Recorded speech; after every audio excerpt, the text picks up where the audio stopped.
Good morning. നമ്മൾ അങ്ങനെ ഇന്ന് അബുദാബിയുടെ പുതിയ എയർപോർട്ട് ഉണ്ട്, സാഹിദ് ഇന്റർനാഷണൽ എയർപോർട്ട്. കഴിഞ്ഞ പ്രാവശ്യം നമ്മൾ ഇവിടെ പോയില്ലേ, നമ്മുടെ അസർബൈജാൻ പോയപ്പോഴത്തേക്ക് വേറെ എയർപോർട്ടായിരുന്നു. ഇത് പുതിയ ടെക്നോളജി, ഒരുപാട് പൈസ മുടക്കി ഏറ്റവും ലേറ്റസ്റ്റ് ഫീച്ചേഴ്സ്, എനിക്ക് തോന്നുന്നു ഫേഷ്യൽ റെക്കഗ്നേഷൻ ഒക്കെ വെച്ചിട്ട് ഇവര് എനിക്ക് തോന്നുന്നു കുറച്ച് മാസമായേ ഉള്ളൂ പുതിയ സാഹിദ് ഇന്റർനാഷണൽ എയർപോർട്ട് വന്നിട്ട്. ഇവിടുന്ന് നമ്മൾ പുതിയൊരു സ്ഥലത്തോട്ട് പോവാണ്. എനിക്ക് തോന്നുന്നു നമ്മുടെ സിംഗപ്പൂരിന്റെ സീരീസ് കഴിഞ്ഞപ്പോൾ, സിംഗപ്പൂരിന്റെ കുറച്ച് വീഡിയോസ് കഴിഞ്ഞപ്പോഴത്തേക്ക് നമുക്ക് പുതിയ വീഡിയോസ് ഒന്നും ചെയ്തില്ല. അപ്പോൾ ഈ ഒരു ഇതില് നമുക്ക് ഒരു അടിപൊളി ഒരു സ്ഥലത്തോട്ടാണ് പോകുന്നത്. കൾച്ചർ, ഹെറിറ്റേജ്, ഹിസ്റ്ററി ഒക്കെ ആയ വേൾഡിലെ ഏറ്റവും പഴക്കമുള്ള ക്യാപിറ്റലായ ഒരു കൺട്രിയിലോട്ടാണ് നമ്മൾ പോകുന്നത്. എത്തിയേ ഉള്ളൂ, ചെക്ക് ഇൻ ചെയ്യണം, അങ്ങോട്ട് പോകുന്ന ബാക്കി കാഴ്ചകൾ കാണിക്കാം കേട്ടോ.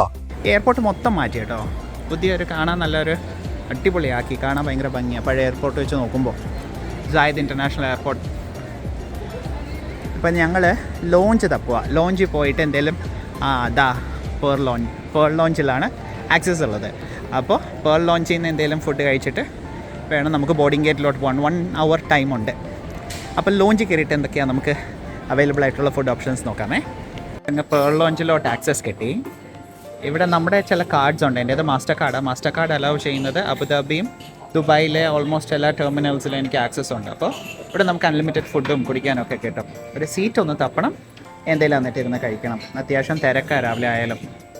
പിന്നെ ബ്രേക്ക്ഫാസ്റ്റ് സെറ്റ്, അറബിക് ബ്രെഡ്, ഇച്ചിരി broccoli, kale leaves, baked beans, sausage, ഒരു പൊട്ടറ്റോ വെച്ചിട്ടുള്ള ഒരു ഹാഷ് ബ്രൗണോ, പിന്നെ ഇച്ചിരി scrambled eggs plus apple juice. ഇതാണ് നമ്മുടെ ലോഞ്ചിലെ ബ്രേക്ക്ഫാസ്റ്റ് സ്പെഷ്യൽ. നമ്മുടെ ഫ്ലൈറ്റ് ഇതാ ഈ ഗേറ്റ്സിലാണ്, E3 എത്തുക. എനിക്ക് തോന്നുന്നു 9:15 ആണ്. അപ്പം ബോർഡിങ് തുടങ്ങാറായി. അധികം തിരക്ക് കാണുന്നില്ല, എല്ലാവരും നേരത്തെ പോയതാണോ എന്തോന്ന് മനസ്സിലാവുന്നില്ല. ഈ ബസ്സിനകത്ത് ഞങ്ങൾ മാത്രമേ ഉള്ളൂ. നേരത്തെ ഇനി പോയോന്നറിയില്ല, ഞങ്ങൾ ലോഞ്ചിൽ ഫുഡ് കഴിക്കാൻ കയറിയോണ്ട്. നമുക്ക് വേണ്ടി അവിടെ ഒരു പുള്ളിക്കാരത്തെ ബിസിനസ് ക്ലാസ്സിലോട്ട് നോക്കി, പക്ഷേ 8 സീറ്റേ ഉള്ളൂ, ചെറിയ എയർക്രാഫ്റ്റ്, അതുകൊണ്ട് അതും കിട്ടിയില്ല. നമ്മുടെ ലഞ്ച് വന്നെത്തി. ഒരു ബീൻസിൻ്റെ ഒരു സൈഡ് ഡിഷും പിന്നെ ഒരു സ്വീറ്റ് ടൈപ്പ് കസ്റ്റേർഡും, നമുക്ക് റൈസ് വിത്ത് ചിക്കൻ പറഞ്ഞു, നമുക്ക് ബീഫ് വിത്ത് പൊട്ടറ്റോ ഉണ്ടായിരുന്നു, പിന്നെ ഈ ഒരു ഓപ്ഷൻ ഉണ്ടായിരുന്നു. അങ്ങനെ നമ്മൾ അബുദാബിന്ന് നേരെ വന്ന് ഞാൻ പറഞ്ഞ ഡെസ്റ്റിനേഷൻ ഉണ്ടായിരുന്നില്ലേ, വേൾഡിലെ ഏറ്റവും ഓൾഡസ്റ്റ് ക്യാപിറ്റല്, യൂറോപ്പിലെ ഏറ്റവും ഓൾഡസ്റ്റ് ക്യാപിറ്റൽ ബേസിക്കലി. അങ്ങനെ ആ സ്ഥലത്തോട്ട് നമ്മൾ എത്തിയേക്കുവാണ്. ഏതൻസ് ഇന്റർനാഷണൽ എയർപോർട്ട്, ഡെമോക്രസിയുടെ ബർത്ത് പ്ലേസ്, ഒരുപാട് ഐലൻഡ്സ് കൂടി ചേർന്ന ഒരു സ്ഥലമാണ്. നമ്മളിപ്പോ വന്നു, നമ്മളിവിടെ കുറച്ച് ദിവസം ഉണ്ട്. ജസ്റ്റ് എയർപോർട്ട് എത്തിയേ ഉള്ളൂ. എയർപോർട്ടിന്റെ പുറത്താണ് നിൽക്കുന്നത്. ട്രെയിൻ പിടിച്ച് നമുക്ക് നമ്മുടെ ഹോട്ടലിലോട്ടൊക്കെ പോകണം. അപ്പൊ അങ്ങോട്ട് പോവാ, ബാക്കി സ്ഥലങ്ങളൊക്കെ കാണിക്കുക. അടിപൊളി ഒരു സ്ഥലമാണ്. എന്ന് വെച്ചാൽ ഒരുപാട് കാര്യങ്ങളുണ്ട്, ഒരുപാട് ഹിസ്റ്ററി ഉണ്ട്. ഇവരുടെ ഒരു കൾച്ചർ, ഹെറിറ്റേജ് പറയാനുണ്ടെങ്കിൽ ഒരുപാടുണ്ട്. ഗ്രീക്ക് മിത്തോളജി, ഒരുപാട് സംഭവങ്ങളുണ്ട്. അപ്പം കുറെ ഒക്കെ ആയിട്ട് നമുക്ക് കാണാമേ. ഏതൻസ് ഇന്റർനാഷണൽ എയർപോർട്ട് എന്താ അടിപൊളിയാ നോക്കിയേ. ഞങ്ങൾ വന്നെത്തി, ഉച്ചയായി. ഇനിയിപ്പം കണ്ടോ അവിടെ കുറെ മൗണ്ടൻസും, നല്ലൊരു ഫീൽ ഗുഡ് ഒരു സിറ്റി ആയിട്ടോ ഏതൻസ്. ഒരു ബാക്ക്ഗ്രൗണ്ട് മ്യൂസിക് ഒക്കെ ഉണ്ട്. നമ്മുടെ മെട്രോ നോക്കുക. ഫസ്റ്റ് നമുക്ക് നമ്മുടെ റൂം പോയിട്ട് ഒന്ന് ചെക്ക് ഇൻ ചെയ്യണം. അത് കഴിഞ്ഞിട്ട് വേണം നമ്മുടെ ബാക്കി പരിപാടികളൊക്കെ നോക്കി സെറ്റാക്കാൻ. ഇതൊക്കെ അങ്ങനെ സബർബൻ ട്രെയിൻ കിട്ടി. നമുക്കൊരു പാസ് എടുക്കേണ്ടി വന്നു. ഒരു അഥീന പാസ് നമുക്ക് കിട്ടും ഒരു 5 ഡേയ്സിലേക്ക്. പക്ഷെ അത് സിറ്റിക്കുള്ളിലേ പറ്റുള്ളൂ, നമ്മൾക്ക് എയർപോർട്ടിലോട്ട് വരാൻ പറ്റില്ല. അപ്പോൾ എയർപോർട്ട് ടു ആൻഡ് ഫ്രോ ഒരു ടിക്കറ്റ് എടുത്തു. ഇനിയും അവിടെ ചെന്നിട്ട് ഒരു അഥീന കാർഡും കൂടെ എടുക്കണം. ഇറങ്ങി അഥീന ട്രെയിൻ സ്റ്റേഷൻ ആയിരുന്നു, സബർബൻ റെയിൽവേ ആണ് നമ്മൾ എടുത്തത്. അപ്പോൾ അതിന് നേരെ പുറത്തിറങ്ങുമ്പോഴാണ് നമ്മുടെ ഹോട്ടൽ. ഹാർഡ്ലി ഒരു 100 മീറ്റർ നമ്മുടെ ഹോട്ടലിലോട്ട്. അപ്പോൾ റൂമിൽ പോയി ലഗേജ് ഒക്കെ വെച്ച് റൂമൊക്കെ ഒന്ന് കാണിച്ചിട്ട് നമുക്കൊരു സ്ഥലത്തോട്ട് ഇറങ്ങാം. ഇപ്പോഴത്തെ ഏറ്റവും ഫേമസ് ആയിട്ടുള്ള ഒരു ലൊക്കേഷനാണ് അക്രോപോളിസ്. ഏറ്റവും കൂടുതൽ ടൂറിസ്റ്റ് വരുന്നത്, മില്യൺസ് ഓഫ് ടൂറിസ്റ്റാണ് വരുന്നത്. ഗ്രീസിലെ ഏതൻസിലെ ഏറ്റവും വിസിറ്റഡ് സ്ഥലമാണ് അക്രോപോളിസ്. അപ്പോൾ ഇതൊന്ന് കണ്ടിട്ട് നമുക്ക് അങ്ങോട്ട് പോകാമേ. സത്യത്തിലുണ്ടല്ലോ, ഇവിടെയൊക്കെ കാണുമ്പോഴത്തേക്കും നമ്മുടെ ഒരു ഇന്ത്യയുടെ ഒക്കെ ഒരു ഫീലാണ്. നമുക്ക് ഒരു മുംബൈ ആ ഒരു സ്ഥലത്തെ പോലൊക്കെയാണ്. യൂറോപ്പ് എന്ന് പറഞ്ഞാലും അതിൻ്റെ ഒരു ഓൾഡസ്റ്റ് ക്യാപിറ്റൽ അല്ലേ. അപ്പം കുറേ സ്ഥലങ്ങളൊക്കെ അതിൻ്റെ ഒരു പഴക്കവും സംഭവമൊക്കെ കാണാറുണ്ട്. പിന്നെ വലിയ കോസ്റ്റ് അല്ല കേട്ടോ, compare to other European cities. അത്യാവശ്യം കുറച്ചുകൂടെ കോസ്റ്റ് എഫക്റ്റീവാണ് ഇവിടെ. ഹൈ ഇതാ നമ്മുടെ ഹോട്ടലെത്തി. അടുത്ത 4 ദിവസത്തേക്ക് നമ്മുടെ സ്റ്റേ. അങ്ങനെ 3ാമത്തെ ഫ്ലോറിൽ നമ്മുടെ റൂം എത്തി. നല്ല കിഡിലൻ റൂം. ഈ ഒരു പ്രൈസിന് ഏതോ എല്ലാ തവണയും booking.com എന്നുണ്ടല്ലോ, നല്ല നല്ല ക്ലാസ് ഡീലാണ് നമുക്ക് കിട്ടുക. ഇപ്പോൾ 2 സിംഗിൾ ബെഡ്, നമുക്കൊരു നല്ല വലിയുള്ളൊരു TV, നമുക്ക് ഇവിടെ ഇരുന്ന് വർക്ക് ചെയ്യാൻ ഒരു സ്പേസ്. ഇത് കണ്ടോ, ഒരു ബാൽക്കണി, നമുക്ക് ഡോറ് തുറന്ന് നല്ല വെയിലുണ്ട്, പക്ഷേ നേരെ പുറത്തോട്ടുള്ള വ്യൂ കണ്ടോ, ഫുള്ള് സിറ്റിയാണ്. ഏതൻ സിറ്റി സെൻറ്ററിൻ്റെ അടുത്താണിത്. അപ്പോൾ വൈകുന്നേരങ്ങളിലൊക്കെ ഇരിക്കാം, കാരണം 8 കഴിഞ്ഞിട്ടാണ് നമ്മുടെ സൺസെറ്റ് വരിക. അടിപൊളിയല്ലേ? കബോർഡൊക്കെ ഉണ്ട്, നല്ലൊരു ക്ലീൻ വാഷ്റൂമും, അടിപൊളി റൂം. എൻ്റെ ഓർമ്മ ശരിയാണെങ്കിൽ ഒരു ആവറേജ് ഒരു 4 to 5K ഇൻക്ലൂഡിങ് ബ്രേക്ക്ഫാസ്റ്റ്. ഗ്രീസിൽ കിട്ടില്ല പ്രൈസിങ് അല്ലേ. മെട്രോ സ്റ്റേഷൻ എത്തി. നമ്മൾ അക്രോപോളി എന്ന് പറഞ്ഞ് ഇവരുടെ അക്രോപോളിസിലോട്ട് പോയിക്കൊണ്ടിരിക്കുക. അപ്പോൾ റൂമിൻ്റെ തൊട്ടടുത്ത് മെട്രോ ഉണ്ട്, ഒരു 4-5 സ്റ്റേഷൻ. മെട്രോയിൽ നിന്ന് നേരെ ഇറങ്ങി വരുമ്പോൾ നമുക്ക് കാണാം, ആക്ച്വലി എല്ലാ സൈഡിൽ നിന്ന് കാണാൻ പറ്റുമെന്നാണ് പറയാം അക്രോപോളിസ്. എന്നിട്ട് നമ്മൾ അങ്ങോട്ട് നടക്കണം. ഇത് ആക്ച്വലി ബിസി ആൻഡ് ഹാപ്പനിങ് ഒരു ഏരിയ ആണ്. അക്രോപോളിസ് ഇവരുടെ ഏറ്റവും ഫേമസ് ആയിട്ടുള്ള ഒരു ടൂറിസ്റ്റ് ഡെസ്റ്റിനേഷൻ ആയിട്ടോ. ഒരു highest point in the city, അതാണ് അക്രോപോളിസ് ഹയസ്റ്റ് സിറ്റി എന്ന് പറഞ്ഞ്. അവരുടെ ഇവിടെ 5th century BC തൊട്ടുള്ള ഇവരുടെ കുറേ മോണിമെൻറ്റ്സ്. ആക്ച്വലി നമ്മൾ വിചാരിക്കും ഒരെണ്ണമല്ല, കുറേ ഉണ്ട്. ഒരു ക്ലസ്റ്റർ ഓഫ് മോണിമെൻറ്റ്സ് ആണ് അക്രോപോളിസ്. ഇവിടെ എത്തി, ടിക്കറ്റ് എടുത്തു. ടൈമിലായിരുന്നു, അതുകൊണ്ട് നമുക്ക് ടിക്കറ്റ് കിട്ടി. ഇതാണ് ഏകദേശം ഇവരുടെ ഒരു ടിക്കറ്റ് വരുന്നത്. ടൈമിംഗ് ശ്രദ്ധിക്കണം, സമ്മർ ആയതുകൊണ്ട് നമുക്ക് കുറച്ചുകൂടെ ടൈമുണ്ട്. അപ്പം നമ്മൾ മുകളിലോട്ട് കയറുക. ഓരോരോ നമ്മളെത്തുന്നതനുസരിച്ച് കാഴ്ചകൾ കാണിക്കാമേ. അക്രോപോളിസിൻ്റെ സ്ലോപ്സ് കയറുന്നു. ഇത് ശരിക്കും ഉണ്ടല്ലോ ഒരു യുനെസ്കോ വേൾഡ് ഹെറിറ്റേജ് സൈറ്റാണ്. ഗ്രീസിൽ എനിക്ക് തോന്നുന്നു ഓൾമോസ്റ്റ് ഒരു 10+ യുനെസ്കോ വേൾഡ് ഹെറിറ്റേജ് സൈറ്റ്സ് ഉണ്ട്. ഭയങ്കര ഹിസ്റ്റോറിക്കൽ ഇമ്പോർട്ടൻസ് ഉള്ളതാണ് ഈ അക്രോപോളിസ് ഇവരുടെ കേട്ടോ. മുകളിലുള്ള പാർത്തിനോൺ എന്ന് പറഞ്ഞൊരു ടെമ്പിളുണ്ട്, ഒരു ഡെയോസിസ് എന്ന് പറഞ്ഞ ഒരു ആംഫി തിയേറ്റർ ഉണ്ട്, പിന്നെ ടെമ്പിൾ ഓഫ് നൈക്ക്, ഒളിഫിയ, ഈ എല്ലാ കൺസ്ട്രക്ഷൻസ് ഓരോന്നോരോന്ന് കാണുന്നതനുസരിച്ചിട്ട് നമുക്ക് പറഞ്ഞുതരാമേ. ഒരു വ്യൂ നോക്ക്. ആ കാണുന്നതാണ് പുതിയ ഏതൻ സിറ്റിയും സൈഡും. നേരെ നമ്മൾ ഇങ്ങോട്ട് തിരിക്കുമ്പോഴാണ് നമ്മുടെ ഇത് വരുന്നത് അക്രോപോളിസിലോട്ട്. നമ്മൾ താഴെ നിന്ന് നടക്കുന്നേ ഉള്ളൂ, കുറച്ചുണ്ട്. നമ്മൾ ഈ സൈഡിൽ കൂടെ പോയി. ഇവിടെ ഒരു തിയേറ്റർ ഓഫ് ഡയോനിസിസ് ഉണ്ട്. ഇത് കഴിഞ്ഞിട്ടാണ് നമ്മൾ ഈ സ്ലോപ്സിൽ കൂടെ നടന്ന് പോവുക. ഇതേതൊരു പോവാറ്റാട്ടോ ഈ കാണുന്ന സ്റ്റാച്ചു. എല്ലാം ആ ഹിസ്റ്ററി കൊടുത്തിട്ടുണ്ട്, ഇതെന്തുകൊണ്ടാണ് പണിത് വെച്ചേക്കുന്നതാണ്. എന്നിട്ട് ഇതിൻ്റെയൊക്കെ ഈ ഒരു മാർബിളും ഈ ഉണ്ടാക്കിയേക്കുന്ന അതിൻ്റെ പഴക്കം നമുക്ക് കാണുമ്പോൾ അറിയാം കേട്ടോ, ഒരു രക്ഷയില്ല. ഇതാ ഞാൻ പറഞ്ഞ തിയേറ്റർ ഓഫ് ഡയോനിസിസ്. വേൾഡ് കുറേ തിയേറ്റേഴ്സ്, ഡ്രാമാസ് ഇതൊക്കെ നടക്കുന്ന ഒരു ആംഫി തിയേറ്റർ ആയിരുന്നു ഇത്. Okay, this is old. എൻ്റെ അമ്മോ, മിനിമം 5000 years ഉണ്ടെന്ന് അവർ പറയുന്നത്. നോക്ക്, അടിപൊളിയല്ലേ. അവരെന്തൊക്കെയോ ഇത് ചെയ്യുന്നുണ്ട്, റിനോവേഷൻസ്. അതിന് അത്രയും ആ പഴക്കം കൊണ്ട് വന്നേക്കുന്നതൊക്കെ നാശാവാതിരിക്കാൻ എന്തൊക്കെയോ ചെയ്യുന്നുണ്ട്. തിയേറ്ററൊക്കെ ഉണ്ടായെന്ന് പറയപ്പെടുന്നത് കണ്ടോ. ഇങ്ങനെ ആയിരുന്നത് സംഭവം നേരത്തെ ഉണ്ടായിരുന്നപ്പോൾ, റോമൻ പീരിയഡിൽ 2nd AD ആ സമയത്ത്. അതാണ് ഇപ്പോഴത്തെ ഈ കാണുന്ന ഒരവസ്ഥ. ആൻഷ്യൻ തിയേറ്റർ ഇവിടെ ഉണ്ടായെന്നാണ് പറയുക. എൻ്റെ ഒരു കോൺസെപ്റ്റ് ഓർക്കസ്ട്രയും. എൻ്റെ ഒരു ഫസ്റ്റ് ഇതാണ് തിയേറ്റർ ഓഫ് ഡയോണിസിസ്. ഒലീവ് മരങ്ങൾ കാണാമേ, കുറേ ഒലീവ് മരങ്ങളുണ്ട്. അതിൻ്റെ പിന്നാലെ ഒരു ഹിസ്റ്ററി ഉണ്ട്, എങ്ങനെയാണ് ഈ ഒരു സിറ്റിക്ക് ഇതിൻ്റെ ഒരു പേര് കിട്ടിയതെന്നൊക്കെ ഉള്ളത്. അത് നമ്മൾ നടന്നു പോകുന്തോറും പറയാം. കുറേ ഉണ്ടായി അവരുടെ ഒരു ഗ്രീക്ക് മിത്തോളജി, എങ്ങനെ ഏത്തൻസിന് ഇതിൻ്റെ പേര് കിട്ടിയത്, എന്തുകൊണ്ടാണ് ഈ കുറേ ഒലീവ് മരങ്ങളുള്ളത്. ആക്ച്വലി വായിക്കാൻ ഇൻട്രസ്റ്റിംഗ് ആണ് നമ്മൾക്ക് ഈ ഹിസ്റ്ററിനെ കുറിച്ചൊക്കെ ഒരു ഐഡിയ, അല്ലെങ്കിൽ ഹിസ്റ്ററിനെ കുറിച്ചൊരു ഭയങ്കര ഇഷ്ടമുള്ളവർക്ക്. ഇപ്പം ആ തിയേറ്റർ ഓഫ് ഡയോനിസിസ് കഴിഞ്ഞു. ഇനിയാണ് മുകളിൽ നമ്മൾ അക്രോപോളിസിലോട്ട് പോകുന്നത്. ഇതുകൊണ്ടായി പറയുന്നുണ്ട് കേട്ടോ, നമുക്കൊരു മിനിമം ഒരു 2 hours വേണം, അല്ലെങ്കിൽ പിന്നെ ഓടിപ്പിടിച്ച് ഇത് കയറി ഇറങ്ങേണ്ടി വരും.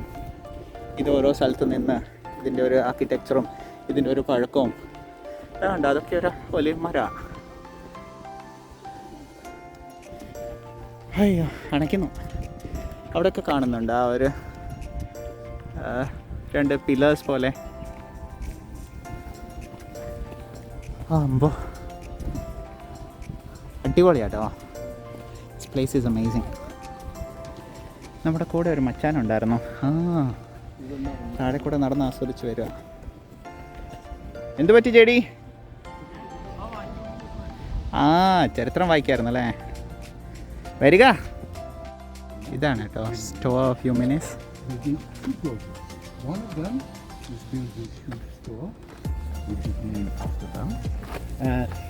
We have indications that all the material comes from Asia Minor. നടക്കുന്ന വഴി കൂടെ സൈഡിൽ കൂടെ ജസ്റ്റ് കണ്ടപ്പോൾ നിർത്തിയെന്നേ ഉള്ളൂ കേട്ടോ. ഇത് കുറച്ചുണ്ട്. ഇതേതൊരു പഴയ ടെമ്പിളായിരുന്നു, ടെമ്പിൾ ഓഫ് ആസ്ക്ലെപ്പിയോസ് എന്നും പറഞ്ഞ്. അതിൻ്റെ ഒരു പില്ലേഴ്സും മാർബിളും ഉണ്ടോ, ശരിക്കും എന്തൊരു ഭംഗിയാണെന്നറിയാം. നമ്മുടെ താജ്മഹലിൻ്റെ ഒക്കെ ഒരു ബ്യൂട്ടി പോലെ ഇത്ര വർഷമായിട്ടും ഭയങ്കര കാഴ്ചയ്ക്ക് അടിപൊളിയാണ്. ഇതിലൊക്കെ കണ്ടോ ഈ കല്ലിലൊക്കെ ഗ്രീക്ക് കൊത്തി വെച്ചേക്കുന്നത്, ഗ്രീക്ക് ഭാഷ. ആ ടെമ്പിളിൻ്റെ ഒക്കെ കല്ലുകളാണ്. അതിൻ്റെ യൂസ് ചെയ്ത മാർബിളൊക്കെ നോക്ക്. നമുക്കിനി എന്തോ അവിടെ പോകാനുള്ള മുകളിലോട്ട്. ഇപ്പോൾ നടന്നു വന്ന വഴിയിൽ നിന്ന് അതാണ് നമ്മുടെ റൂട്ട്. ആ റൂട്ടിൽ നിന്ന് ഇത് കണ്ടപ്പോൾ ജസ്റ്റ് ഒന്ന് കയറിയതാണ്. ഇതൊക്കെ നോക്കിയേ എന്തോരം പഴക്കമാണ് ഇവിടെ കിടക്കുന്നതാണേലും. ഉണ്ടോ ആ പില്ലേഴ്സ് ആണേലും തനി ഒരു പഴമയിലോട്ട് വന്നു കേട്ടോ. അവിടെ നോക്കുമ്പോഴത്തേക്ക് ആറ്റൻ സിറ്റി ഒക്കെ കാണാം. വെറുതെ അല്ല ഇതൊരു യുനെസ്കോ ഹെറിറ്റേജ് സൈറ്റ് ആക്കിയത് കേട്ടോ. ഇതോ രക്ഷയില്ല. നമ്മൾ മെയിൻ സ്ഥലത്ത് എത്തിയിട്ട് കൂടെ ഇല്ല. മുകളിലോട്ട് ഇനിയും കയറണം. അവിടെ കണ്ടോ അവിടെ മുകളിൽ, അതിൻ്റെ മുകളിൽ അവിടെയാണ് നമുക്ക് എത്തേണ്ടത്. അവിടെയാണ് അക്രോപോളിസ് ഉള്ളത്. അത് ഞാൻ പറഞ്ഞല്ലേ ഒരു ക്ലസ്റ്റർ ഓഫ് മോണ്യുമെൻറ്റ്സ് ആണ്, ഒറ്റ സിംഗിൾ ഇതല്ല. But amazing. നമുക്ക് ആ സൈഡിൽ കണ്ടാൽ ആത്തൻസ് നഗരം കാണാം, ദ ന്യൂ ആത്തൻസ് നഗരം. ഇപ്പുറത്തെ സൈഡിലോട്ട് നോക്കിയാൽ ആ ഒരു ഓൾഡ് ആത്തൻസും. രണ്ടും കൂടെ ഒരു മിക്സ്ചറാണ് ഈ ഒരൊറ്റ സിംഗിൾ പോയിന്റിൽ. ഇവിടെയാണ് നമ്മൾ എത്തിയേക്കുന്നത്. ഓഡിയൻ ഓഫ് ഹെറോഡീസ് എന്ന് പറഞ്ഞ അടുത്തൊരു തിയേറ്ററാണ്. നോക്കി, ഇപ്പോഴും ഇവരിവിടെ ലൈവ് ഷോസും മ്യൂസിക്കൽ ഇവൻറ്റ്സും ഒക്കെ നടത്താറുണ്ട്. ഈ ഒറിജിൻ ഓഫ് തിയേറ്റർ മ്യൂസിക്കൽ ഈ പരിപാടികളുടെ ഒരു ആംഫി തിയേറ്റർ പോലെയാണിത്. നമ്മൾ നേരത്തെ കണ്ട തിയേറ്റർ ഓഫ് ഡയോണിസസ്, ഇത് കാണുന്നതാണ് നമ്മുടെ Odeon of Herodes. Same. But ഇതിപ്പോഴും this is what they give out for events. പരിപാടികൾ ഇപ്പോഴും നടക്കാറുണ്ട്. കണ്ടോ, ലൈറ്റും സീറ്റും ഒരു ഒപ്പേറയുടെ ഒക്കെ ഒരു കോൺസെപ്റ്റ്. എന്താല്ലേ ഈ ഒരു ആംബിയൻസിൽ ഇങ്ങനെ ഒരു ഇവൻറ്റ് രാത്രി ലൈറ്റപ്പ് ചെയ്യുമ്പോൾ അടിപൊളിയായിരിക്കും. എന്തുകൊണ്ടാണ് ഇവിടെ ഇതിന് മാത്രം ഒലീവ് ട്രീസ് ആഥൻസിന് എങ്ങനെ പേര് വന്നെന്നുള്ളത്, ശരിക്കും ഇവരുടെ ഒരു ഗോഡസ് ഓഫ് വിസ്ഡം ഉണ്ടായിരുന്നു, അത്തീന ഗോഡസ്. പിന്നെ ഇവരുടെ ഒരു കിങ് ഉണ്ടായിരുന്നു, Poseidon, the king of the oceans. ഇവർ രണ്ടുപേരും തമ്മിലൊരു മത്സരം ഉണ്ടായിരുന്നു, ആരായിരിക്കും ഇവിടുത്തെ ഒരു മെയിൻ രാജാവാവേണ്ടത്. അപ്പം ഹെർക്യുലീസും കുറേ കിങ്സും ഒക്കെ ചേർന്ന് ഇതിൻ്റെ മണ്ടയ്ക്ക് ഇവർ തീരുമാനിച്ചു, ഓക്കെ ഒരു മത്സരം നടത്താം, ആരെ തിരഞ്ഞെടുക്കാമെന്ന് പറയാം. ഇതെല്ലാം ഗ്രീക്ക് മിത്തോളജി കേട്ടോ. അങ്ങനെയാണ് പൊസൈഡോൺ എന്ന് പറഞ്ഞ രാജാവ് ആളുടെ ട്രൈഡൻറ്റ് വെച്ചിട്ട് കുത്തിയപ്പോൾ വെള്ളം വന്നു. അപ്പം നമ്മളൊരു നേവൽ ഡിഫെൻസ് ആവും, നമുക്ക് സീസ് കൊണ്ട് ഒരുപാട് കാര്യങ്ങൾ ചെയ്യാമെന്ന് പറഞ്ഞിട്ട് സോൾട്ട് വാട്ടർ വന്നു. അത് കഴിഞ്ഞിട്ടായിരുന്നു നമ്മുടെ അത്തീന ദേവിയുടെ ചാൻസ്. സോ പുള്ളിക്കാരത്തി പകരം കുത്തിയപ്പോഴത്തേക്ക് കുറേ ഒലീവ് മരങ്ങൾ വന്നു. അപ്പോൾ അതിൽ നിന്ന് ഒലീവ് മരങ്ങൾ, തണൽ, ടിമ്പർ, ഒലീവ് ഓയിൽ, അങ്ങനത്തെ കുറേ സാധനം വന്നു. അപ്പോൾ ആൾക്കാർ കുറച്ചുകൂടെ പ്ലീസ്ഡ് ആയത് അതുകൊണ്ടായിരുന്നു. അപ്പോൾ അങ്ങനെയാണ് ആഥൻസ് എന്നുള്ളൊരു സംഭവത്തിൻ്റെ പേര് വന്നത്. അത്തീന ദേവിയുടെ ആണ്, named after Athena goddess of wisdom.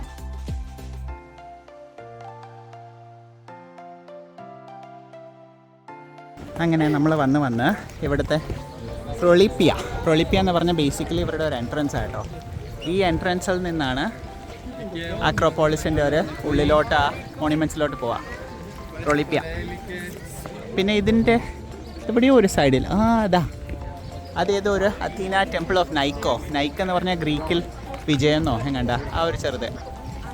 ഇതൊരുപാടുണ്ട് കേട്ടോ, ഇവരുടെ ഡീറ്റെയിൽ ആയിട്ട് കൊടുത്തിട്ടുണ്ട്. പ്രൊളിപ്പിയ അതിൻ്റെ പില്ലേഴ്സൊക്കെ നോക്കിയേ. Minimum 5000 years, 5th century BC എന്നാണ് പറയുന്നത്. ഇപ്പോഴും നിൽക്കുന്നുണ്ടോ?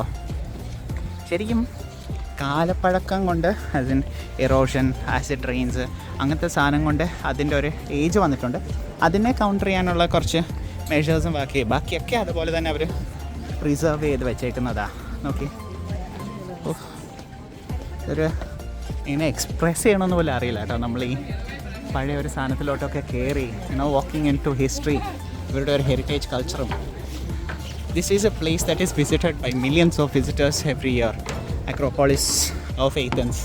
ഇതാണ് മെയിൻലി ഇവിടുത്തെ ഒരു ടൂറിസം സൈറ്റ്. അടിപൊളിയല്ലേ? ഇതൊക്കെ മാർബിൾ കേട്ടോ, തൊടാൻ പാടില്ല എന്നാണ് പറയുന്നത്. അങ്ങനെ നമ്മളിതാ പ്രൊളിപ്പിയം കടന്ന് നമ്മുടെ ഓൺ ടോപ്പ് ഓഫ് അക്രോപോളിസ് എത്തിയിട്ടുണ്ട്. ഇത്രയും നേരം നമ്മൾ നടന്ന കുറേ തിയേറ്റേഴ്സും ആ ഒരു വഴിയായിരുന്നു. This is the first view of Parthenon. Parthenon ഇവരുടെ ഒരു മെയിൻ ടെമ്പിൾ.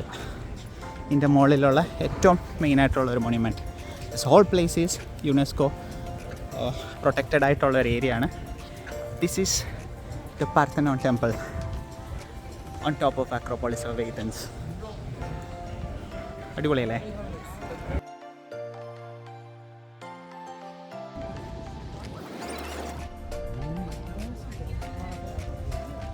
പാർത്തനോണാണ് ഇവിടുത്തെ ഒരു മെയിൻ ഒരു മോണ്യുമെൻറ്റ്. ശരിക്കും ഇവിടെ ഒരു ടെമ്പിളായിരുന്നു. ഇവരുടെ കിങ്സ് ഇരുന്ന് ഇവരുടെ ഒരു ജഡ്ജ് ചെയ്യുന്നതും പല കാര്യങ്ങളും തീരുമാനിക്കുന്നതൊക്കെ ഒരു സ്ഥലമായിരുന്നു. ഇതിൻ്റെ അടുത്ത് കാണണം ആക്ച്വലി പണ്ട് 1500 years ബിഫോർ എങ്ങനെയായിരുന്നോ, എങ്ങനെ രസമായിരുന്നോ കാണാൻ. ശരിക്കും ഇത് ഒരു ടെമ്പിൾ അല്ലാതെ ഈ മാറി മാറി വരുന്ന എംപയർസിലുണ്ടല്ലോ, ഇതൊരു ചേർച്ച് ആയിട്ടുണ്ട്. ഇടയ്ക്ക് ഒരു സമയത്ത് ഓട്ടോമാൻ എംപയേഴ്സ് ആണെന്ന് തോന്നുന്നു, അവർ വന്ന സമയത്ത് ഇതൊരു മോസ്ക് ആയിട്ടുണ്ട്. ഒരു രക്ഷയില്ല കാണാൻ കേട്ടോ. ഇതിൻ്റെ ഒരു മാർബിളും ഇതിൻ്റെ ഒരു സ്ട്രക്ചറും കാലപ്പഴക്കം കൊണ്ട് കുറേ വന്നിട്ടുണ്ടെന്നല്ലാതെ ആസിന് ഈ ആസിഡ് റെയിൻസ്, എറോഷൻസ്, ക്വേക്സ് അല്ലാതെ ഇപ്പോഴും സ്റ്റാർട്ടിങ് ഭയങ്കര ഭയങ്കര ഭംഗി. മെയിനായിട്ട് ഈ ഒരു അക്രോപോളിസിലെ ഒരു മെയിൻ ഇമ്പോർട്ടൻ്റ് ആയിട്ടുള്ളൊരു മോണ്യുമെൻ്റാണ് ഈ പാർത്തനോൺ ടെമ്പിൾ.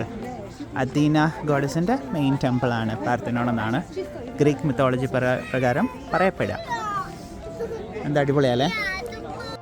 അടിപൊളിയായ ഒരു ഗ്രീസിൻ്റെ ഫ്ലാഗ് ഉണ്ട് ഇവിടെ മുകളിൽ. കാണാൻ നല്ല രസമല്ലേ? പിന്നെ അപ്പുറത്തൊരു മലയുണ്ട്, അവിടെ ഒരു ചോച്ചൊക്കെ സാധനമുണ്ട് അതിൻ്റെ മുകളിൽ, കണ്ടാവും. പറയാനാണെങ്കിൽ ഒരുപാടുണ്ട് കേട്ടോ അക്രോപോളിസിനെ കുറിച്ച്. ഇഷ്ടംപോലെ സമയം അങ്ങനെ പോകും. But it's amazing. ഇവിടെ വരുന്നവർ one of the must visit locations ആണ് അക്രോപോളിസിൻ്റെ, ഏതൻസിലെ Acropolis. Lot to read about, lot to know. കാണാൻ തന്നെ ഒരു വിസ്മയം തന്നെ പറയാം. It's beautiful. ശരിക്കും ഇവിടെ ഈ ആഥൻസ് സിറ്റിയുടെ അപ്പുറത്ത് ആ സ്ഥലം കാണുന്നുണ്ടോ? ആ സൈഡിലോട്ടാണ് പിരായസ് പോർട്ട് എന്ന് പറഞ്ഞത്. ശരിക്കും ഷിപ്പിംഗ് വേൾഡിലെ ഏറ്റവും ലാർജസ്റ്റ് കണ്ടെയ്നേഴ്സ് വരുന്ന ഒരു ടെർമിനലിൽ ഒന്നാണ് ഗ്രീക്കിൽ പിരായസ് എന്ന് പറഞ്ഞ ഒരു പോർട്ട്. മെയിനായിട്ട് ഇവരുടെ ഒരു വരുമാനം കൂടെ കേട്ടോ, ഷിപ്പിംഗ്, ടൂറിസം ഒക്കെ. ചില സ്ഥലങ്ങളൊക്കെ കാണുമ്പോൾ നമുക്കൊരു ഇന്ത്യയുടെ കുറച്ചുകൂടെ ഒരു ഡിഫറെൻറ്റ് വേർഷനായിട്ട് തോന്നും. അതിൻ്റെ ഒരു ഹെറിറ്റേജ് കൾച്ചറൊക്കെ ഇഷ്ടപ്പെടുന്ന ഒരു ഡിഫറെൻറ്റ് ഇതാട്ടോ. ഇറ്റ്സ് ടോട്ടലി ഒരു ഡിഫറെൻറ്റ് ഏരിയ ആണ് Athens. But this place was worth A visit, acropolis of Athens. Sunset ഒക്കെ ആയിട്ടില്ല. സൺസെറ്റ് ഇവിടെ ഒരു 8 o'clock കഴിഞ്ഞാൽ. ഇപ്പോൾ ഇവിടെ ഒരു ഓൾമോസ്റ്റ് ഒരു 7 മണിയായി. 8 ആവും ഒരു സൂര്യനൊക്കെ അസ്തമിക്കാൻ. This is the beautiful city of Athens. അക്രോപോളിസിൽ നിന്ന് ഇറങ്ങി വന്നേ, ഇതോ അവിടെ മുകളിൽ നിന്ന് ഉണ്ടാവും.